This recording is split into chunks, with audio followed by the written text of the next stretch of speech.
Rebelly. Get up, get dressed, get on your days. Good Tuesday out here in Bompton, California. This is the Ayatollah Marv out of Bompton, California.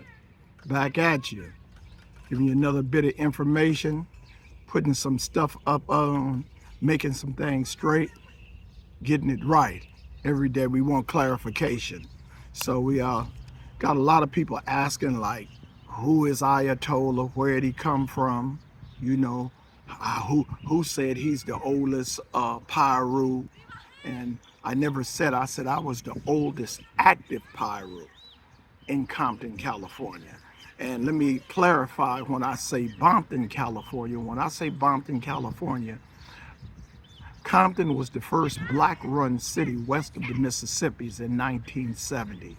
We had a black mayor, black police chief, black fire chief, a black city council, but one lady, Jane, whatever her name was. It was a bustling young black town that was growing and had a black citizenship. I've been in Compton all of my life, from Elm Street, Nightmare on Elm Street, I call it, because we ran Freddy Krueger out of Compton in the 60s. I grew up on Elm. At the time, I grew up from the canal all the way back to Central, from Rosecrans over to Compton Boulevard. We were all treetops. All of the streets are named after trees. And we represented everything west of the canal. We were treetops, and all of my older homeboys, they all went to Enterprise, which they called Inner Prison. At the time, it had to fight the swamps every day. Before it was the neighborhood, before it was Palmer Block, before it was Cedar Block, that whole neighborhood was treetop neighborhood. So that's my roots. Lil J told me in 1959 that we were treetops. I had a little game called the Blackjack Game. When I grew up, I watched a lot of gangster movies, The Untouchables, Edward G. Robinson, and the Mickey Mouse Club, Walt Disney's Mickey Mouse Club. I was in love with Annette Funicello. So in the year before that, we was coming, before this park was Gonzalez Park, it was Cressy Park. And this is where we used to all come and gather and play at Cressy Park and watch the brothers play baseball or do what they did over here as young kids. And we were going across Rosecrans. At that time, Rosecrans was a 2-lane street and didn't even have sidewalks. It was a dirt road. Iowa Pork Shop, the sign that you see in the back that says Compton, that was a grocery store called Iowa Pork Shop. And as we were crossing the street, these white boys, 19, 20 years old, pulled up on us and asked me like a direction toward Wilmington. I went up to the car and he kept telling me, well, I can't hear you. Went up and showed them the direction, and they threw rotten eggs and tomatoes on me and laughed. I mean, they had them a good laugh. And I was so hurt that why would somebody do an 8-year-old like that? And just said, well, man, I told you not to walk up on the car. And I went all the way home, and my mom was like, what the hell did you walk up on that car for? But my mother told me, oh, the police was my friend, and white folks, that's the misconception of people escaping from the South coming to California thinking that the life is going to change. And it never did, not in them times. So 1959, we became treetops, my little crew. And after the little attempted assassination on a young black kid, I took vengeance out on white people. Every night my mother and father go to bed, we was jumping out the windows. We were going to Victory Park and going over in the white boys, going to their house and putting the water hose in their mailbox. At that time, the mailboxes were in the door. And we put the mailbox, go up 10, 11 o'clock, put the water hose in the mailbox, and in the morning we see them washing it. They stuff is floating, all of their furniture is floating. We didn't flooded their whole house. Then we would go where Campanella Park is now, the apartments, that was all the dairy.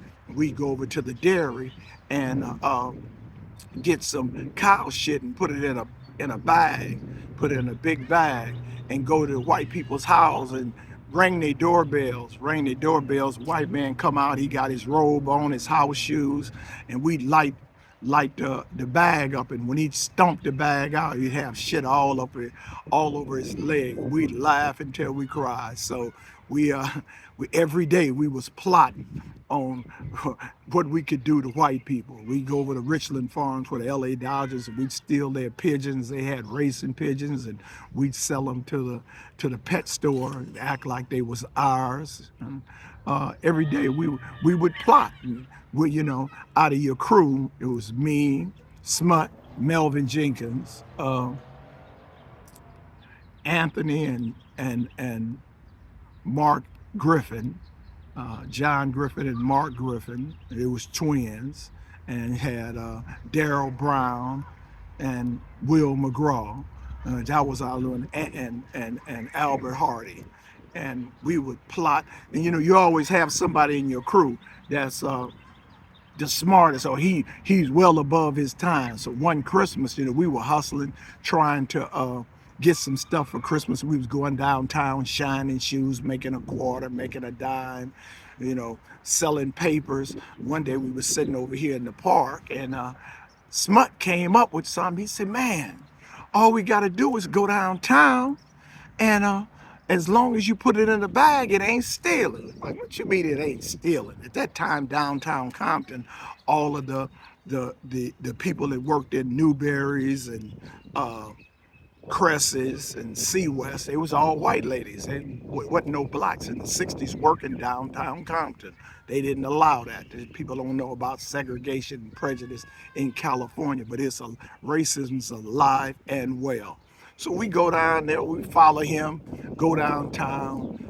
Christmas time, they got all the Christmas affairs. They got Santa Claus, and they playing the Christmas songs. And about 6 of us, we walk up in Cresses. We walk in Cresses, and we walk in there. Smut start putting stuff in his bag. And the white lady said, "Merry Christmas, Merry Christmas." But shit, this shit worked. So we start putting stuff in our bag too. We put stuff in the bag. Man, we had our bags filled up. We walked on out. We're like, damn, this shit worked. So we went back the next day. Hey, mama, we had a good Christmas. Bought my sister dolls, my brothers in trucks and stuff. So we're like, oh, shoot, Smut had something going. So every day we had a thing going up here. Is our biggest thing was taken from white America. We didn't never rob or steal from our own people. Some did, Mini bikes came. We were still in lawnmower motors from Mr. Paul. So yeah, that one there was that. But in the 50s and the 60s, 1960, we had the first record hop in Compton, California. The first record hop was here at Cressy Park, and the Hunter Hancock record hop. And it was a sock hop, and all the kids came on the weekends and paid 10 cents to go in and dance. And the Temptations came to Compton, James Brown, Martha and the Vandellas. We had every Saturday during the summertime, we would have the Hunter Hancock record hops. And it started right here in Compton. We, elevated, and we started getting other little things. We go to Disneyland. We steal the white boys' bikes. At that time, we was on 26 inches knee actions, and they came out in 60 with the Stingrays. And we go at the Roosevelt and to the slot car place and steal their bikes and bring them back and ride brand new bikes, because white folks don't even put locks on their shit. It's just where it is. So I've been in this town all of the time, not just, I didn't just get here. The Marv been here all of the time. Me and my crew, I was on Elm Street, the Elm Street Bridge. And if you came to our bridge to go downtown, you had to pay a quarter or a dime to get across our bridge. We had a tariff, and we used to throw rocks at the boys across. Barnell Willis, Clinton Senegal, Robert Williams, the Roscoe Collins, and then was our adversaries on that side. And we threw rocks and peaches, and they had rock fights across the canal growing up. That's how we got our bonding. So we you know, we uh, integrated the Compton show. At the time, the Compton show wouldn't let any black kids come to the show until 2 o'clock on Sundays. The only time we could come, but the white kids could go on Friday evening and the Saturday matinee, and they could, they run of the place. We had one little day, so they had this movie called Muscle Beach Party. Everybody wanted to see it, so we was Vanguard had just opened up, and Vanguard, Enterprise, Willowbrook, and Walton, we all got together. And man, we going in that movie because all the kids from Whaley and Roosevelt was all white boys at that time. They was going to the movies, so man, we going in there. So one one of the guys went up and like tried, and she like, y'all can't come until tomorrow.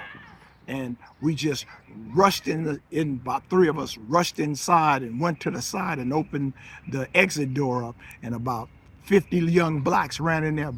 White kids was running and screaming, and they like, get out of here, get out of here. So they turned on the lights, turn it on, call the police. They called the police. This white officer stayed in Richland Farms.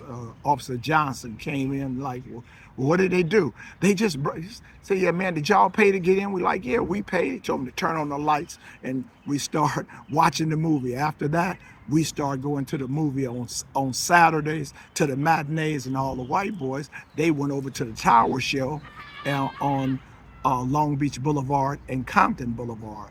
Once they went over there, to next year, we took that over too. So we started elevating, and now in the late 60s, 1968, 69, 68, 67, after the Watts riot, we started really pushing up, and we were making our presence. The Minutemen was over in Victory Park, which is called Wilmington Arms now, in Sunny Cove.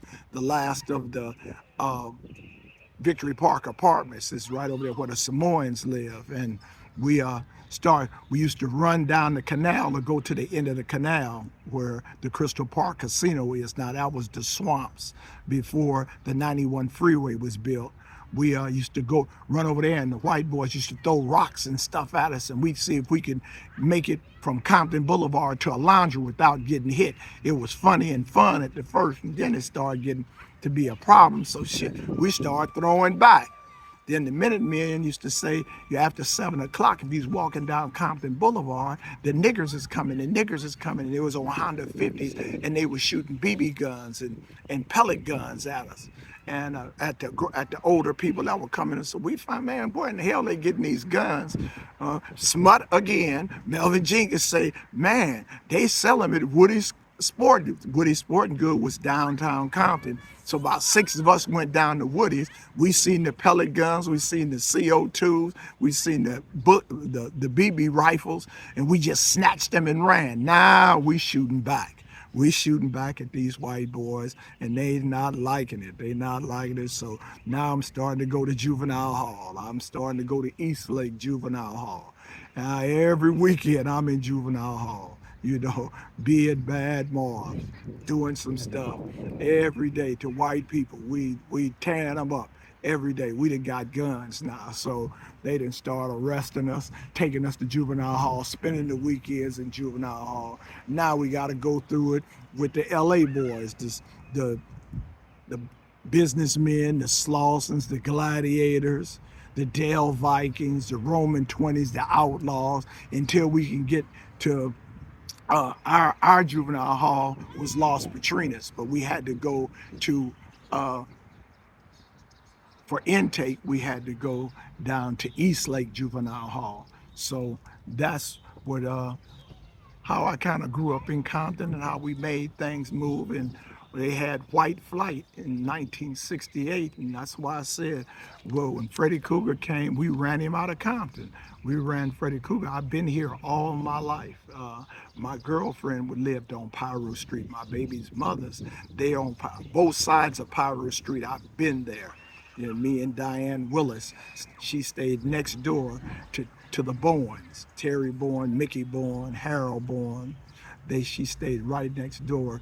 And when I grew up in Compton, I went to Catholic school first. First, I went my um, younger years, kindergarten. I went to Ascot. I went to Hooper Avenue. I went to 42nd Street. Nevins Avenue, and I kept giving a Compton address. So my mother put us in St. Odelia, down on 59th and Hook, 50th Avenue. And that's where I first started. I didn't start attending until I was in the fourth grade. Me and Jesse and a lot of us, we all went to Catholic school for our first 4 years till I messed around and got kicked out of Catholic school. Then that's basically who the Ayatollah is. I never claimed the mob. I claimed my not a claim, but my registration is I'm a Piru, Public Information Relations Unit, Compton, California, a resident. You may say Bloods rule the streets of LA, Piru's the world. And he said, by the famous words of Melvin Farmer, we don't set trip, we set trends. So for everybody that needed to know or wanted to know, I'm an original. I've been here, all of it. I've been through all of the county and the state facilities, and I will give you an update soon on my trials and tribulations in the California Department of Correction facilities, and my ups and downs with CDC, from juvenile hall to Camp Months to Camp Scudder to Norwalk's Youth Authority to YTS on to San Quentin. So I've been through the whole gamut.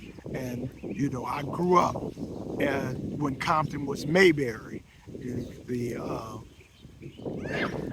on Wilmington and Compton Boulevard was Los Campanas Hospital, and it used to have Los Campanas bungalows, and all the movie stars used to come to Compton and draw. Compton's a famous place. Compton used to be the city that they said Compton was a city of no small.